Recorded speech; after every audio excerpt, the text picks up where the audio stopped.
Mr. President, thank you for welcoming us to your beautiful, inspiring country. It is so wonderful to be in Rwanda and in this incredible, thriving, rising continent. Your Majesties,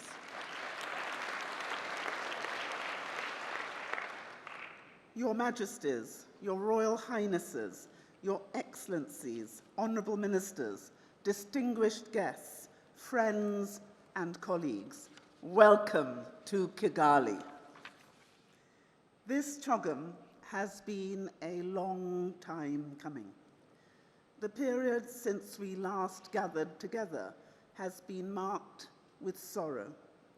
More than 1 million of our brothers and sisters across the Commonwealth, from all walks of life, including heads of government, have died. And as we formally open this vital meeting, I invite you all to join with me in a moment of silent reflection in memory of them all.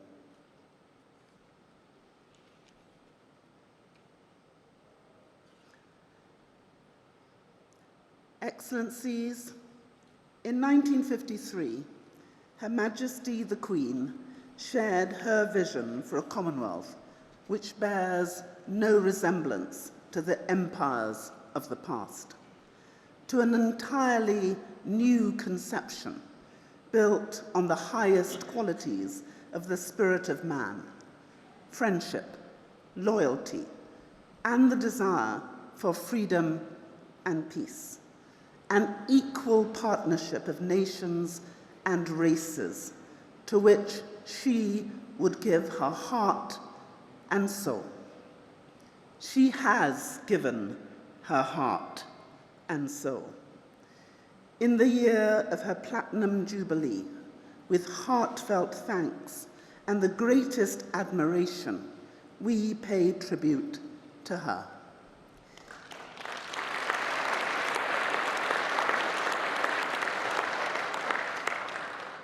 And we warmly welcome her representative and the future head of the Commonwealth, His Royal Highness, the Prince of Wales.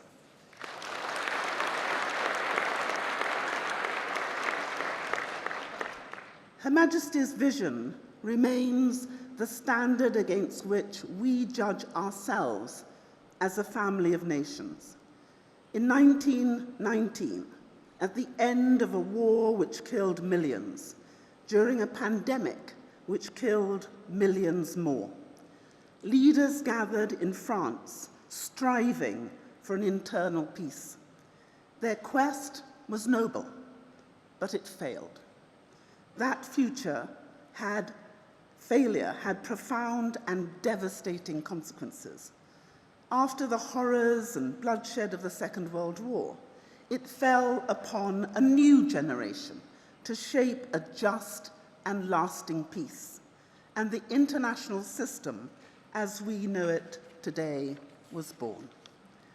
The Commonwealth is part of that system, brought together to bring a touch of healing to kinships which were changing, but which continue to bind us. I believe profoundly that the Commonwealth today, in 2022, is a beacon within that international system, a place where people come together, where we work together, where no voice is louder or more important than any other, and where no one is left behind.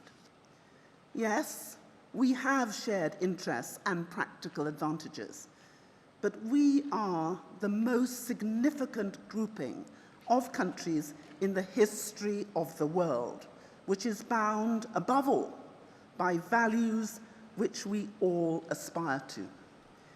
These values of peace and justice, of tolerance, respect, and solidarity, and our role as the foremost international champion for small and vulnerable states remain our enduring responsibility. They express a vision for the world that will outlast all of us. They make us different. They make us special. Honoring these values and that vision is our most sacred trust and our gift to the generations which will follow. Today, as we gather in the midst of new and decisive shifts in our world, it is imperative that those values shape the choices we will make in the hours and days ahead. The economic damage of COVID and mounting debt confront us all. The rapid intensification of climate change poses an existential threat. The tremors of conflict and instability in our world, the spiraling costs of food and fuel, and economic uncertainty threaten a serious and protracted crisis. This CHOGM is first and foremost an opportunity to find answers to these questions. It will not be easy. We will have to dig deep. We will have to respect each other and find what joins us. We must trust each other. We must talk and listen to each other and give all that we have to achieve progress for the 2.5 billion people we all represent. But here, in Rwanda, something else is at stake, something even more transformational. The world is changing. People are anxious. I understand the pressure on each and every head of state today. The last few years have shaken the kaleidoscope. But before the pieces settle, we have an opportunity right here, right now, to show the world what real unity, real solidarity, real cooperation, and real progress look like. To have served as your Secretary General these past 6 years is the great honor and privilege of my life.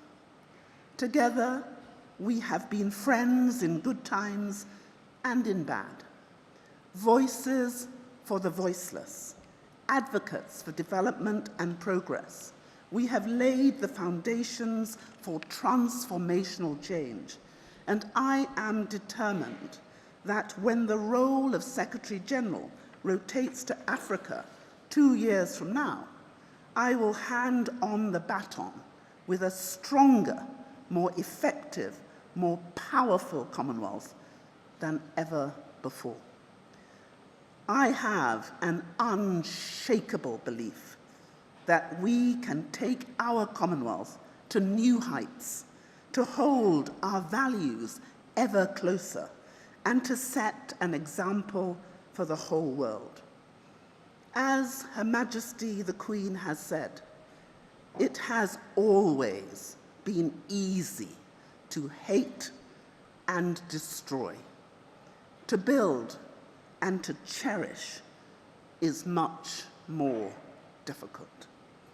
This week, face to face with each other and in the presence of her son and heir, we have the greatest opportunity we will ever have to live up to those words. It is a huge task, but if our history tells us anything, it is that we can seize the moment with confidence in our values and each other. And I thank you.